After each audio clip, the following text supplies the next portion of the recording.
Tonight on CTV News, could Sumner become the next haven for freedom campers? Fires strike more Canterbury businesses, and gap filler celebrates a milestone.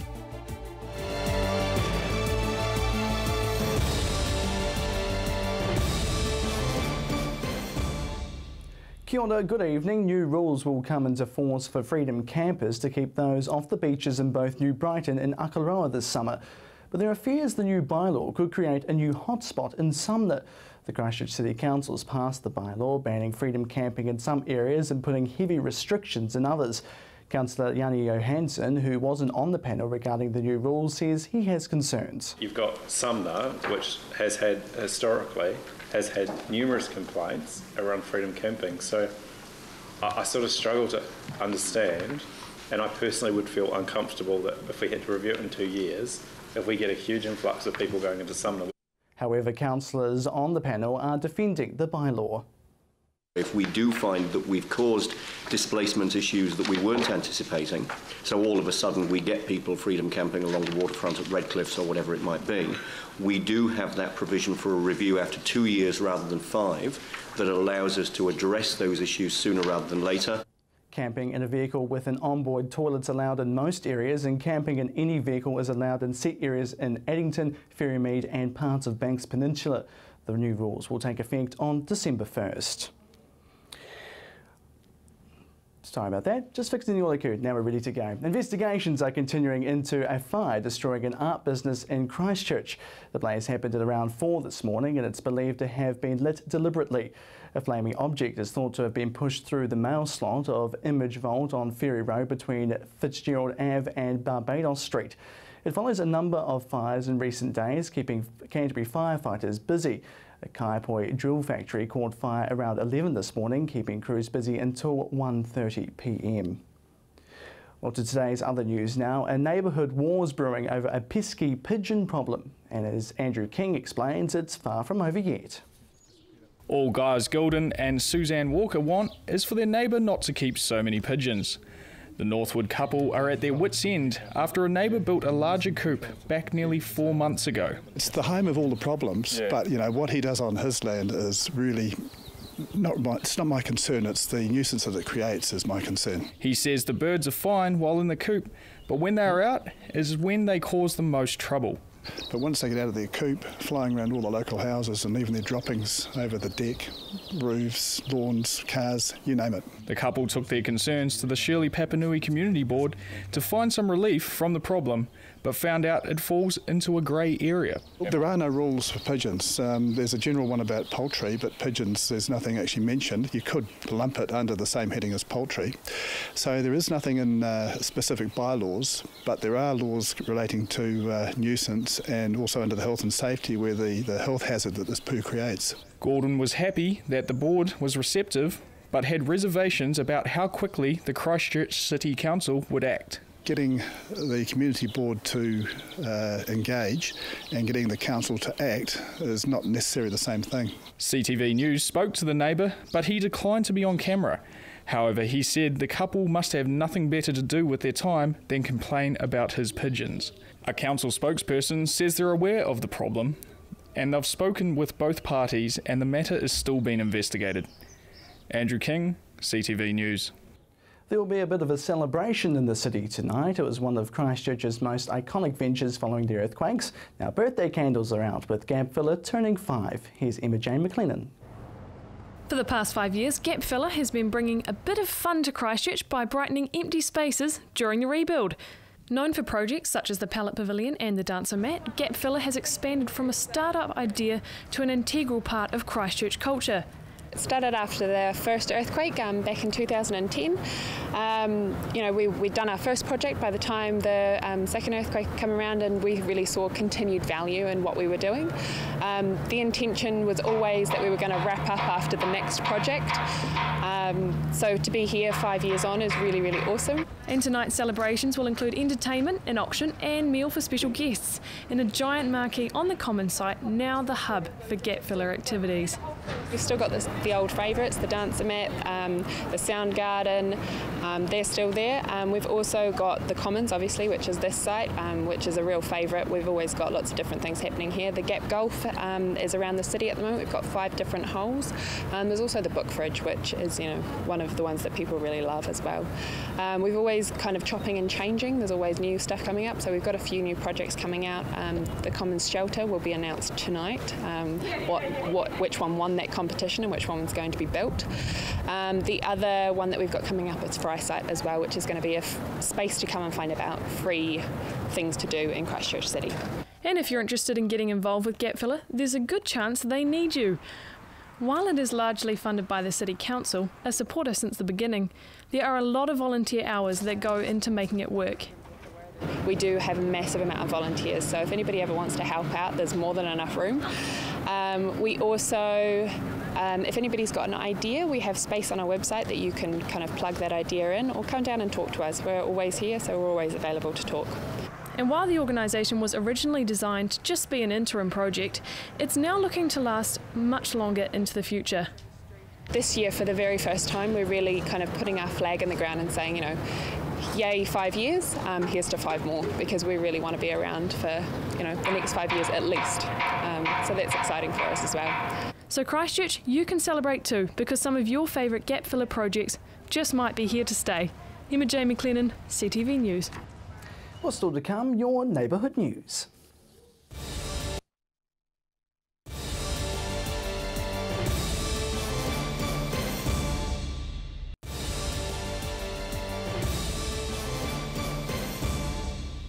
Welcome back to CTV News. Now let's cross to Bridget Rutherford in the newsroom with what's happening in your neighbourhood.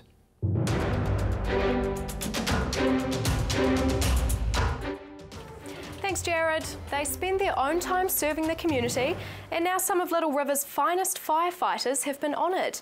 Residents and volunteer fire brigade members gathered at the Little River Community Hall on Saturday for the brigade's honours night. Chief Fire Officer Dave Irving was the longest standing member to receive an award, being presented with a 2-year bar for 21 years service. Firefighters Pam Beard and Richard Skinner received 2-year bars for 7 years of service, while Station Officer Jeff Marks was awarded a 2-year bar for 11 years.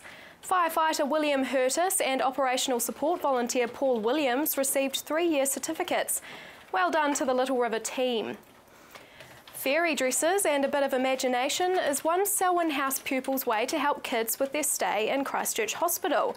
Eliza Meekings of North Canterbury's Cust visited the hospital's activity room last week to donate 6 colourful princess dresses she'd made.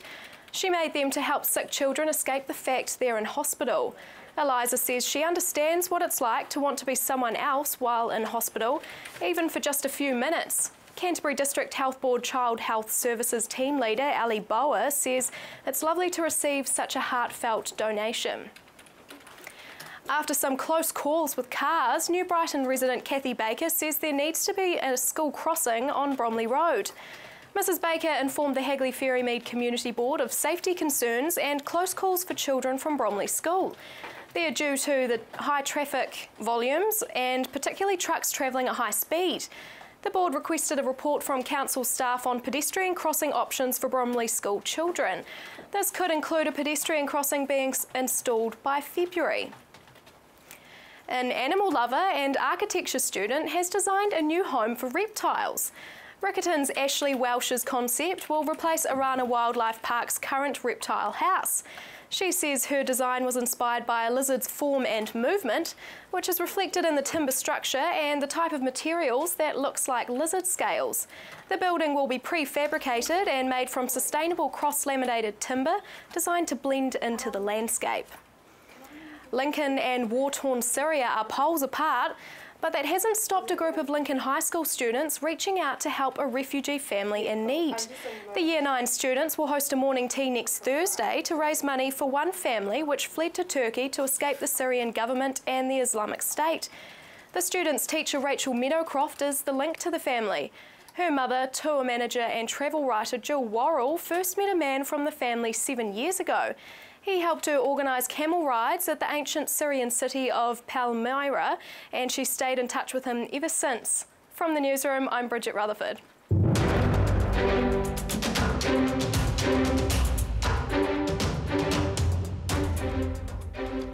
Thanks for that, Bridget. The Canterbury Museum's welcoming a new exhibition this Saturday. Reporter Chelsea Daniels went for a sneak peek. Leonardo da Vinci has been recognised as one of the greatest thinkers of all time. And from Saturday, some of his most amazing creations will be on display at the Canterbury Museum. All of the inventions are constructed by a family of artisans over in Florence who've been doing it from generation to generation and actually study Leonardo da Vinci's original texts and bring them to life. As a lot of these machines and inventions have never actually been built before. Even in Leonardo's time, they were concept designs. Of the 10,000 drawings in da Vinci's collection, 60 have been brought to life thanks to the Artisans of Florence exhibition company. From the robotic lion, the mechanical lion, the world's first bicycle, he really had a lot going for him. Also the precursor to the helicopter. Yeah, lots of different fields of interest. For over 500 years, Da Vinci's research and drawings have been studied by scholars, and some of his designs predicted modern technology used every day, like the helicopter and bicycle. Oh, I definitely like the robot drummer. That's one of my favourites, and that was designed by Leonardo for his patron, his sponsor, the Duke of Milan, to impress the courts of Milan back 500 years ago, and it certainly did its job. It was written about by his contemporaries many times. Da Vinci is widely considered as one of the most curious minds of the Renaissance period, and the painter behind paintings like Mona Lisa and The Last Supper. His interest in flying machines and the human body has pinned him the father of anatomy drawing, and also credited him with inventions of the parachute and the helicopter. The exhibition will stay in Christchurch until the 8th of February next year. Chelsea Daniels, CTV News. And now here's Gordon Finlater with the latest in local sport.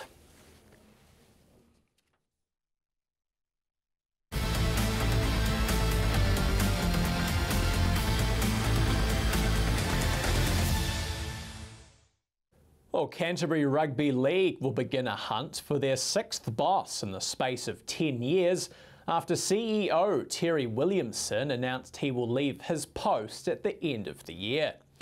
Williamson has been in the job for less than 12 months, with a debacle over the Papanui Tigers player eligibility saga understood to have taken its toll on the departing CEO. Williamson was a former gaming charities industry sales executive before taking up the role, and was successful in enhancing Canterbury Rugby's commercial profile. Canterbury Bulls coach Daryl Code is disappointed to see the CEO go, saying Terry was doing a fantastic job and it's a shame to see good people come in but be there for such a short time. Canterbury Rugby League chairman Andrew McCormick says the organisation are now looking to attract potential candidates for the position, which is expected to be filled early in the new year. Well, to tennis now, and a forum between Canterbury Tennis, its clubs and New Zealand Tennis took place last night to discuss the club's affiliation fees to Canterbury Tennis. A potential change to an affiliation fee based on the number of courts a club has was discussed, with a number of clubs concerned about a potential change from the current model, which bases the fee on the number of senior members at the club. Guy Armstrong was part of last night's forum and believes Canterbury Tennis and its clubs still have plenty to discuss before a decision on the fees will be made. Oh, I think they listened to what Tennis Canterbury had to say. I think that most people realise that there could be a need for change to the affiliation model, and whether this one flies is another issue. Tennis Canterbury is going back to all the clubs to ask the questions, putting out a survey in the next few days, and it'll live and die on what comes back from the clubs, really. So we'll see what happens. There's no decision until March, April next year, so there's plenty of room for clubs to have discussions with them amongst themselves and amongst each other. So. Armstrong is also confident that no clubs will end up having to disaffiliate from Canterbury Tennis. And finally tonight, the New Zealand Post Shield finals got underway today at Lincoln University. The top 6 girls' schools from around the country began their quest for success, and it was a great day for Canterbury representatives Heaton Normal Intermediate. The Heaton girls grabbed victories in both of today's games, first knocking off Auckland's Belmont Intermediate before taking a win over Tauranga Intermediate this afternoon. Well, you're up to date with the latest in local sport. I'm Gordon Findlater for CTV Sport.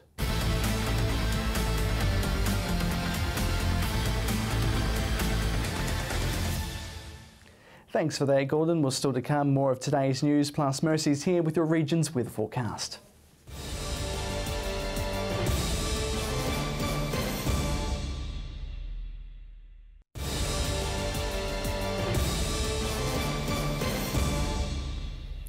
Welcome back to CTV News. The Redcliffe School Board of Trustees will meet with the community tonight to discuss their options after it was announced it will likely be closed at the end of next year. Emma J. McLennan reports. The Redcliffe community will be gathering tonight at the Redcliffe School Hall to discuss their options after it was announced yesterday their school will likely be closed. While Education Minister Hekia Parata says the possibility of rockfall is too great a risk, the community is determined to fight the decision. I think people will have had 24 hours or so to digest the Minister's announcement, so the emotions tonight, I'm thinking, will mostly be about how we're going to continue to fight her decision. In the past year, since Redcliffe school pupils were moved out of their premises, they've been sharing the Van Ash Deaf Education Centre, but the whole time they've been petitioning to return to their old school grounds. More than 2,700 signatures were collected by the community, and none of them supported it closing. 4 supported a move to a new site, a few were left blank, and the vast majority supported a return to the old site. Obviously, we're incredibly disappointed with the news, so I just felt disappointed and frustrated that the Minister has not listened to the Redcliffe community. The meeting tonight is designed to allow the community to talk with the Board of Trustees and have their say on what they'd like to do next. It's a bit of a shock initially, but we've quickly sort of regathered ourselves, and now we can just see that, the Minister is requiring more work for us to come up with a solution to the problem. So that's what we're about to set up on doing. So, yeah, shocked at first, but resolute in our decision to carry on. And the community is more than ready to voice their opinions and carry on the fight. It's important to us that that school keeps going for the community. I think this is a bigger story than just Redcliffe's. This is a story about whether or not we want big primary schools in our city and in our country. It's not about safety. The board has mitigated all of the ministry's safety concerns. There's one thing the Redcliffe school community is quite certain on. They want their school back, and they aren't about to give up on it. Emma J. McLennan, CTV News. Housing New Zealand celebrating their 5,000th earthquake repair today. Chelsea Daniels reports. Reg Fulton got a surprise visit today when Housing New Zealand Minister Bill English turned up on his front doorstep. Mr Fulton's Brindware house was the 5,000th earthquake-damaged Housing NZ house to be repaired. It took them approximately, all told, from start to finish 4 weeks. It took them 4 weeks from the start of the job till the finish. In 2013, a target was made to complete 5,000 house repairs in the city by December 31st this year, which has now been completed ahead of schedule. It's just another sign that Christchurch is getting back to normal.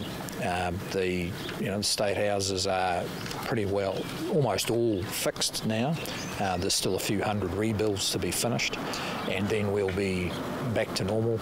The earthquakes damaged 95% of Housing New Zealand's properties, affecting about 20,000 tenants across Christchurch.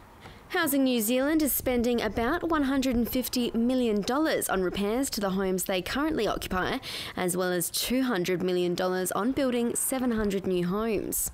300 of those new builds are finished, with the rest scheduled to be completed early next year, returning numbers of Housing New Zealand homes to pre-earthquake level.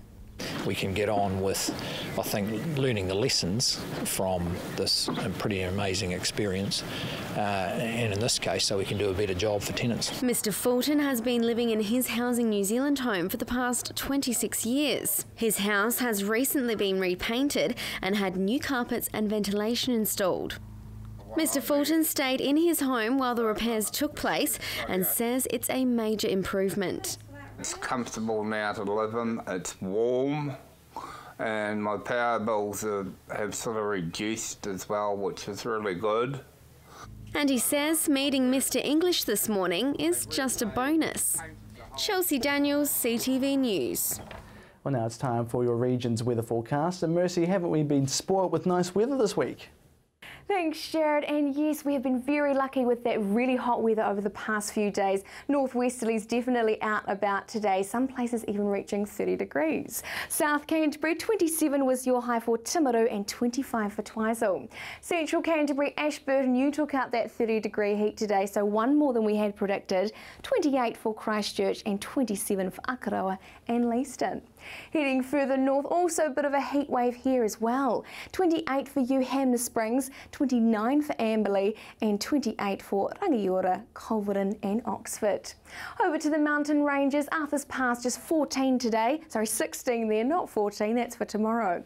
Checking out tomorrow's weather for Timaru, we're seeing 27 degrees for your high there with blustery northwesterly winds in the morning, and we could also be seeing some chance showers in the afternoon. Ashburton, lovely and warm here again, 24 degrees, northwesterlies easing as the day goes on as well, and 9 for your overnight low. The Garden City, bit of a varied day with the weather tomorrow, so really warm and hot, blustery northwesterly winds though, and again could be seeing some showers in the afternoon. Kaikoura, 24 degrees for your high there, 8 for your overnight low, those northwesterlies easing off as the day goes on. Looking ahead for South Canterbury for tomorrow, very similar trend here. You will be getting a little bit blown over by those northwesterly winds, 23 degrees for Geraldine. Central Canterbury, highs here are also pretty warm, so 27 for Akaroa with northwesterlies, chance showers in the afternoon for you guys though, 24 degrees for Darfield.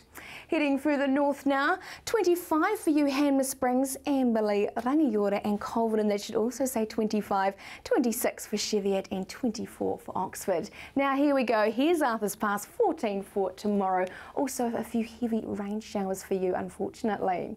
The weekend is looking lovely and sunny for most, slightly colder than we've had over the past couple of days, but still pretty pleasant, 23 degrees for Christchurch and 22 for Timaru. Flipping over to Sunday now, lovely and sunny day here as well. Slightly cooler again, 18 to around the 20-degree mark, 17 for Christchurch with northeasterlies in the afternoon. On Saturday, mostly dry and fine apart from Arthur's Pass. Again, showers for you unfortunately. We're also seeing a wee southerly change coming through for mid and North Canterbury. Hopefully it doesn't rain for that Christmas in the park in Christchurch Saturday evening. On Sunday, lovely and sunny though with northeasterlies coming through in the afternoon, freshening up those temperatures. So over the next few days, tomorrow is looking a little bit interesting with those blustery northwesterly winds in the morning and potential for a little bit of rain in the afternoon, spillover showers from the west. Beautiful and sunny looking on the weekend though. That's your update for Thursday. Back to you, Jared. Thanks for that, Mercy, and that is CTV News for Thursday. You can find all our stories and bulletins on demand at ctv.co.nz. Thanks so much for joining us. I'm Jared McCulloch. Have a great evening.